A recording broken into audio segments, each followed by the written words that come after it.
Hello, everyone, and welcome back to Reuben's Rundown. I'm your host, Reuben Dryblad. Good to be with you all here today on this wonderful Mother's Day.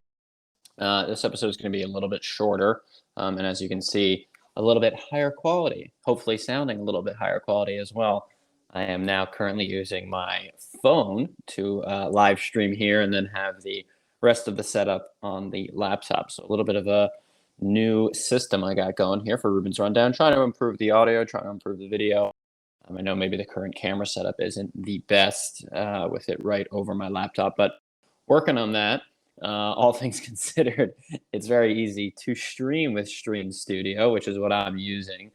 Brought to you by Stream Media. You can become your own streamer with my link, affiliate link, which I'll put on the Facebook. And you can also just type in Stream Studio, sign up yourself, get a sense of the product that we're working with here. So that is Stream Studio for you and for me and for all of us. I see we have one viewer right now. Very exciting. I'm going to load it up on Facebook. So please feel free to leave a comment of sorts if you have something to say. I will write in the Facebook feed now as well. Hello, everyone. Happy Mother's Day to all as well. I hope you all did something fun with your moms. I did something very fun with my mom. I showed her my neighborhood up here in upstate Manhattan, as I like to call it. Uh, and my sister joined. We went to the cloisters. We went to some lovely shops, gourmet shops and coffee places around town. Really a nice time. So happy Mother's Day. Treat your mothers right. Give them a call. It's Sunday after all. Call your mom. It's always time. Uh, now, other big days that are coming up and that are happening is my birthday tomorrow. Very exciting, turning 26. Would love to see everyone out there. And I'll be having a little shindig. So please consider joining that. I know I'm umming a lot here, working on that, a little tired after the Mother Day affair. But you can join me at the Three Monkeys Bar. It's near Columbus Circle if you're in New York City. It'll be 7 to 11. We'll be having a wonderful time. Please consider coming out. Some drinks, some dinner, whatever you prefer, whatever you're into. Heat check, previous show recap. Last week's episode was a humdinger. I mean, real long guest segment. Was basically the entire show. Actually didn't get to talk about a couple things I wanted to talk about, so we'll include them in today's show. But fabulous discussion with my friend Neil. Talked about NFTs and cryptocurrency. I thought it was just an excellent conversation. It kind of explained broad strokes how Bitcoin works and why it's valuable, as well as define key terms. What it also did was expand my knowledge of how little I know about Bitcoin and NFTs. So definitely more to learn there. But on that same front, Morning Brew, Great News Soldier Service, who Neil Fryman, who I had episode 2, writes for, they reported on him as of this past week that we just finished, sales of crypto tokens, NFTs, have plunged 92% from their September 2021 peak, and active wallets are down 88% from their November records. So, these non-fungible tokens might be becoming a little fungible. No, not in the literal sense. They aren't replaceable. That's the whole idea. But perhaps some of this craze is dying out. We'll kind of see how this continues to develop. I still believe in the tech, as I think Neil does too. Neil, my friend who I had on last week, not the other Neil who I had on 2 weeks ago. But yes, they do have an application. We'll probably need to see some maybe more legitimate uses than opposed to just cartoon apes, because that doesn't really seem to be convincing a whole lot of everyone anymore. So I don't know if you have any good NFT projects that you want me to check out, send them my way. I'm always interested to see what's going on in that space. It's exciting, even if it can come off as a little ridiculous sometimes. But really do send me anything you see on the subject. I'm always trying to learn more about it, and it is a kooky thing.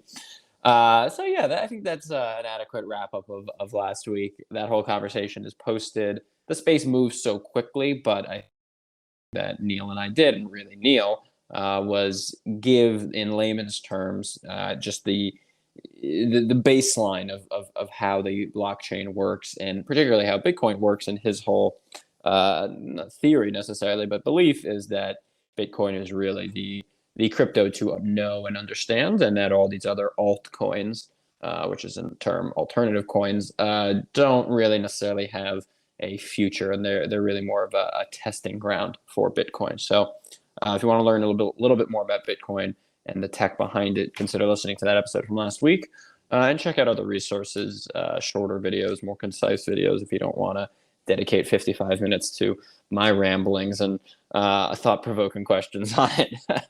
But again, yeah, very exciting. Bitcoin's down right now too. It's at like 35,000, so good price point to get in, just to own a little piece of it, and then maybe feel a little more committed to learning more about it. I know that can help if you put up a little money. They say put your money where your mouth is. So don't just talk about it, but buy a little piece. And hey, if it goes up, now you can thank me for being rich. Uh, Moving on to a segment that I like, buzzing. I didn't do this one last week, but did do it the first 2 weeks. Basically, hot, popular news stories. Some that I'm maybe more interested in than the general public, but most of them are just pretty exciting. The first leading off story here is the Kentucky Derby, which was yesterday. Unbelievable. Even if you're not into racing or sports or anything of the sort, you should definitely check it out. It's like 2.5 minutes. It's on YouTube, full HD, uploaded by NBC or whatever. But just remarkable race. The winner was Rich Strike, 80-1 odds, the biggest long shot of the race of that day. Nobody thought they were going to win. Their name was said like maybe twice on the broadcast. They're barely even in the frame for most of it. But the run is just remarkable, and particularly the last 30 seconds where Rich Strike finagles their way to the front, both a credit to the jockey and the horse, of course. But wow, that is a sight to behold. Really exciting. And I don't know, there's just something about the people who announce those races. I feel like they have something similar, similar in quality to auctioneers. It's like, and $3 right here, $3 up front right here, $2 right here. They're just, it's just they have to go so fast because the horses are running. So, and Rich Strike is making his way to the front. He's getting the inside track. He's going for it. He's surging ahead, and Rich Strike, and the guy, oh my god! And it makes the apex, the peak of the jam, if you will, just absolutely a hair raiser. So fun. You can just listen to it over and over again, and it really gets you going. So if you're not a coffee drinker, consider just listening to the last 10 seconds of the Kentucky Derby, because that was freaking exciting, amazing. And I think there's a good takeaway here, which is that you always have a chance to win. 80-1 odds, sure, unlikely, but you might hit, and it's going to feel real good if you do. I got a little taste of that feeling just a few weeks ago when I hit a very big sports bet, which is now legal in New York. I hit a 10-team parlay, which was just scintillating and absolutely really just exhilarating. If I can use more verbose vocabulary for my adjective selection, it was almost surreal winning that bet. And I feel like if you put money on Rich Strike, it was very likely a similar feeling. So, consider taking a flyer. But if you're not a betting person, just know that you can always bet on yourself, and you always have a chance to win. So, yeah, if people are counting it out, just dig a little deeper and be like, hey, maybe I'll be like Rich Strike and I'll win the Kentucky Derby of my life. Now, don't necessarily become a horse, because don't know if those surgeries are so healthy yet. But in other walks of life, I think. Sorry, that was the most strangest joke I've ever told on a live podcast. But moving forward, Rich Strike kind of had me thinking about other forms of racing. F1, for instance. F1 is Formula One, for those who don't know. It's become increasingly popular, especially in the last 2 years, really since that Netflix show, F1 Drive to Survive. I've heard more and more people talking about it. I personally don't really care. It doesn't excite me the way that necessarily like a horse race will. But I don't follow horse racing by any stretch of the imagination, but it definitely excites me when it does happen, maybe because it's so infrequent. There's really just a couple of big races, Kentucky Derby, Belmont, Preakness, Sure, there's other ones, but people don't really watch. But F1 is just it's more frequent, not as frequent, but yeah. I also just think cars are less interesting than animals, and particularly because I don't drive and I'm a New Yorker, so I never really grew up in that kind of car loving and car driving culture. Though I am learning how to drive now, so if you have a car and car access in New York City, please consider reaching out. I would love to practice with you. My road test is on the 26th, and I could use any help I can get. So, really, if you have the availability to drive with me a little bit and teach me some of the necessary skills to be a safe and productive driver that won't hurt anyone or hurt myself, it'd be much appreciated. But don't worry, I won't be driving an F1 anytime soon. The race happened today. It was quite the celeb sighting. Tom Brady, Serena Williams, David Beckham, Dwayne Wade, all the heavy hitters. It was also Formula One's first race of the 2022 season, and it was ESPN's most viewed since 1995, according to CNBC. So, wow, if you thought it wasn't popular, you are incorrect. It's just blowing up. This is compared to their Bahrain Grand Prix, which lured about 1 million U.S. viewers. And it's also the most viewed F1 race on cable since 1985.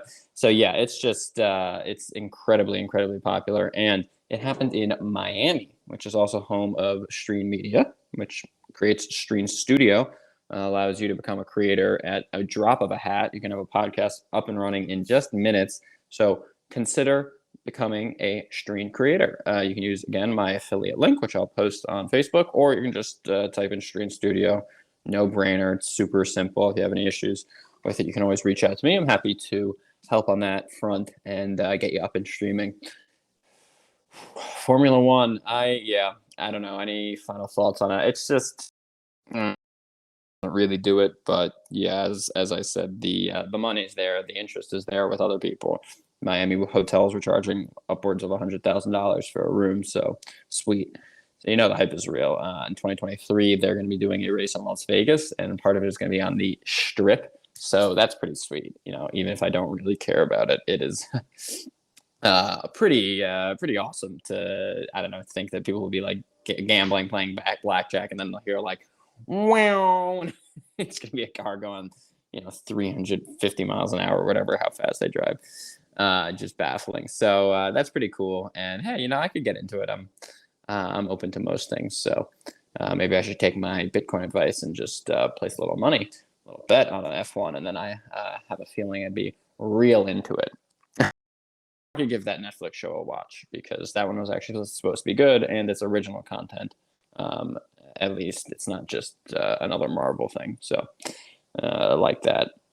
Moving on, Dave Chappelle attacked at the Netflix as a joke festival. And yeah, that's pretty scary actually, because I was a little quick, I think maybe now, to say that people wouldn't really feel emboldened by the Will Smith incident, but perhaps I was wrong. Perhaps this is related to that. It's hard to say. It's actually pretty incredible because 2 days later, Dave was at the Comedy Store in LA, an amazing comedy club founded by Mitzi Shore, who's an amazing woman in entertainment, and more on that later. But Dave said in his set 2 days later at the Comedy Store that he actually spoke to the kid who charged the stage with the knife. And this is according to the Hollywood Reporter. I'm going to read this.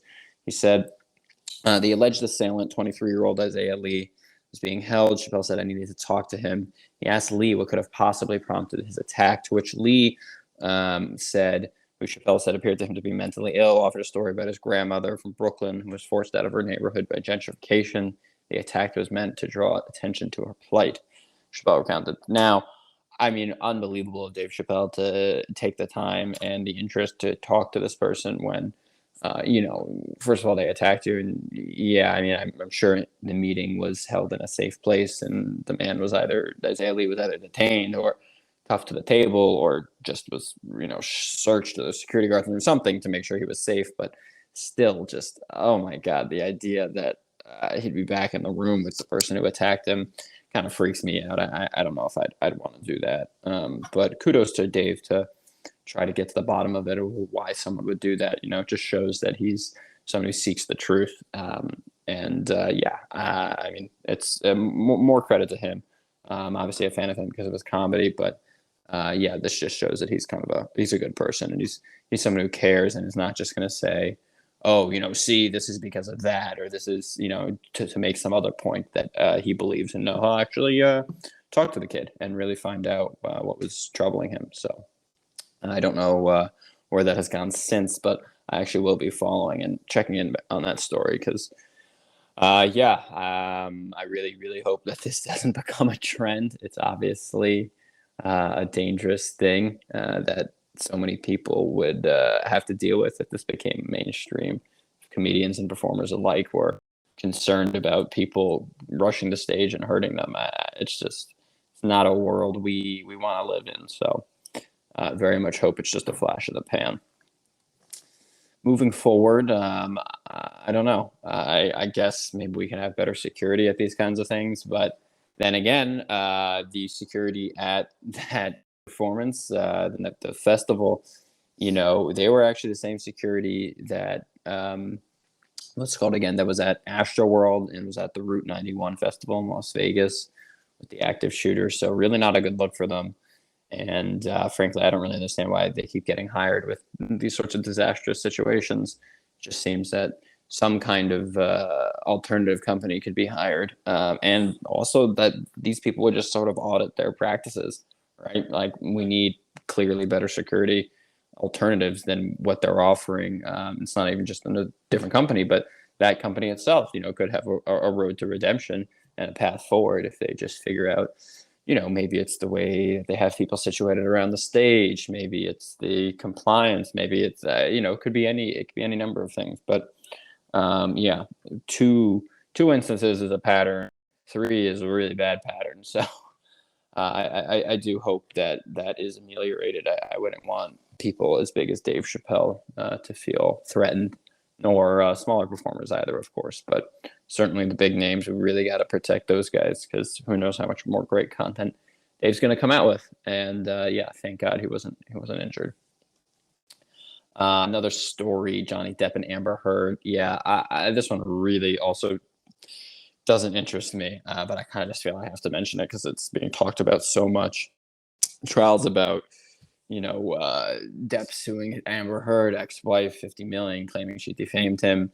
It's just really it's not compelling. I think in the way that an OJ story was certainly, and yeah, obviously not everything has to live up to OJ, but it's just why is our culture so obsessed with these kinds of things? I know I was just talking ad nauseum about the F1 and the celebs that were there, but I guess that's just a little bit more exciting than something like this. But certainly raises points about domestic violence and relationships, and I don't know who was in the right or who was in the wrong there. I haven't really been paying attention, but it's just still it seems like something that could use more privacy. I don't think we need to know about this. I just think that they need to get the help that they need to work through their situation. So I wish it would remain a little bit more in the dark than in the light.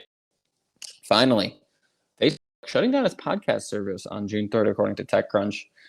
I guess they want to focus on short-term videos, it seems, based on the articles that I read, which seems to be the most popular anyway. I mean, after TikTok really kind of blew up, all these other companies created their own short form, whether it's YouTube Shorts or Instagram Reels or the Facebook Shorts, Snapchat, whatever. They all had a different name for their short form stuff, but it's all basically TikTok. So yeah, they're going to focus on that. But hey, that's good. Now more people can listen to this podcast or to my other podcast, the AT with You and Me. This podcast is available on Anchor and Spotify, as is that one. This one's live on Facebook, as I'm doing right now. So always feel free to hop in on the chat. I'll give a quick check over there, see how people are doing, see if anyone has some sage thoughts. And no, nobody has any thoughts. That's okay. As you can tell, I'm a little low energy right now. I'm a little tired. Long Mother's Day. Big birthday tomorrow. Big, huge birthday. Big 2-6. Wild to be turning 26. It just feels like the time is ticking ahead. And what can we do to stop it? Nothing. But then I also recognize that I'm in my mid-20s and long road ahead, hopefully, if I stay happy and healthy, as we all should. So, blessings to all of you, and hopefully blessings to me on a great birthday tomorrow and a wonderful rest of my life. I'm feeling a little kooky right now, a little loopy, as I mentioned, which is why this podcast is going off the rails. But yeah, if you want to get me a gift, by all means, I won't turn you down. Now time for our final segment, which is Reuben reads to you. I debuted this one in the very first episode of Reuben's Rundown. I read a piece of Danny Meyer's book, Setting the Table, which is fabulous. This one I actually wanted to read last week on the show, but the guest segment with Neil went so long that I just didn't feel there was time. But yeah, an amazing, amazing article about a very famous woman in entertainment. And that was what I was alluding to when I was talking about Mitzi Shore with the Comedy Store. This woman's name is Regine. Regine, a French woman. I had never heard of her. No, Belgian woman, sorry. I had never heard of her before, but she is considered a pioneer in the disco nightclub space. So that immediately caught my eye as someone who's interested in hospitality and event spaces and venues, clubs, theaters, lounges, that sort of thing. So, yeah, it was fascinating to learn about her, and I'm going to read her obituary. She died last week, May 1st, on May Day. And yeah, her legacy lives on. And I will now read this to you. Regine. She was born Rachel Zaalberg in Belgium as the Great Depression struck, a Jewish child abandoned in infancy by her unwed mother, and left alone at 12 when her father, a drunken Polish refugee, was arrested by the Nazis in France. She hid in a convent where she was beaten. After the war, she sold bras in the streets of Paris and vowed to become rich and famous someday. In 1957, calling herself Regine, she borrowed money and opened a basement nightclub in a Paris back street. She could not afford live music, so the patrons danced to a jukebox. Business was bad, and the young proprietor, in a decision that would have social historians wagging for decades, concluded that the problem was the jukebox. When the music stopped, you would hear snogging in the corners. She told the BBC, "Love the use of snogging. So British, reminds me of Harry Potter." She told the BBC used British slang for kissing and necking. It killed the atmosphere. Instantly, I installed 2 turntables so there was no gap in the music. I was barmaid, doorman, bathroom attendant, hostess, and I also put on the records. It was the first ever discotheque, and I was the first ever club disc jockey. So cool. And so began Chez Regine, which widely regarded as the world's first discotheque. In the 1970s, its owner built a 500 million dollar empire of 23 clubs in Europe, the Middle East, and the Americas, including Regine's in Manhattan, the most famous night spot of its era, catering to the stretch limousine crowd of arts and entertainment stars, society celebs, princes, playboys, and all the beautiful people. Regine, whose chain of clubs peaked in the 1980s and faded in the 90s, a victim of the open drug culture and the radical changes in the club scene, died on Sunday, this past Sunday. She was 92. As I mentioned, I'm passionate about live events and entertainment, whether it's comedy, concerts, or disco. I spend more time looking into her business history, but rest in peace to a legend. Regine, they say you died twice, once when they put you in the ground, and the second time when the last person says your name for the last time. I have a feeling your name will be talked about for many years and decades to come. Incredibly influential, just did so much on her own, and you hear her path of rags to riches. It's so hopeful, and I despite the looniness of this episode and my scatterbrained nature today, it's kind of a theme for this episode of anyone can make it, whether you're Rich Strike in the Kentucky Derby, whether you're Regine. Know that you have a chance to break through, and it might take a bit. You might need a little time to find your footing, but you can make a difference, even if you're an 80-1 long shot, even if you were raised in a convent, even if you had to flee the war and your parents were taken by the Nazis. I don't want to read too much into that, but there's an incredible amount that one can do, and it's not always easy to to realize that, and it can be hard, and we can fall down and fall in bad times, but there's always brightness ahead, and there's light, and you can bring that into the world, and you can succeed. So look at me, Mr. Optimism here, about to turn 26. Very exciting. This episode has been brought to you once again. You can become your own podcaster with Stream Studio. Incredibly easy setup. I am now doing it through my phone. I hope I look a little clear and the audio is a little more clear, and only better production to come. I'd like to set up a whiteboard behind me. We're going to have all the guests laid out for all future episodes. Consider becoming a guest. You can enter my guest request form, or you can just shoot me a message, and we can do it like that. Honestly, bringing in guests is one of the highlights of Stream Studio. It's super simple, and the way you can arrange them on screen is really fun. Change the backgrounds, add in a lower third, a lot of possibility. I'd be more than happy to help you set up a podcast if that's something you would like to do. So really feel free to reach out. I'm always here to help. I want to offer my expertise on the front as much as possible, just because I've relied on other people in the past for help. So always good to pay it forward and not just be a taker, but also a giver. And on that note, that's going to be all for me for Reuben's Rundown. I guess the only final things are just what we have to come. More amazing NBA playoffs. Just been so exciting so far. So keep watching that. NHL playoffs are going on as well. Just a fun time of the year. I love May, despite it, of course, being my birthday. But that aside, it's just the beginning of summer. Everyone feels good. The weather is getting nice. Come on. It's just it puts a smile on your face. It's warm outside. Well, what more could you ask for? More amazing NBA playoffs to come. Last week was National Small Business Week. Hope you supported some small businesses. They all need your help. And on that note, the small business Reuben's Rundown needs to go to bed. So thank you all for watching this week and listening, and more content to come. Please comment, suggestions, whatever you'd like to say to me. I'm always open. I'm always willing to hear it. And I'll see you next week, Sunday, 7 p.m. Eastern.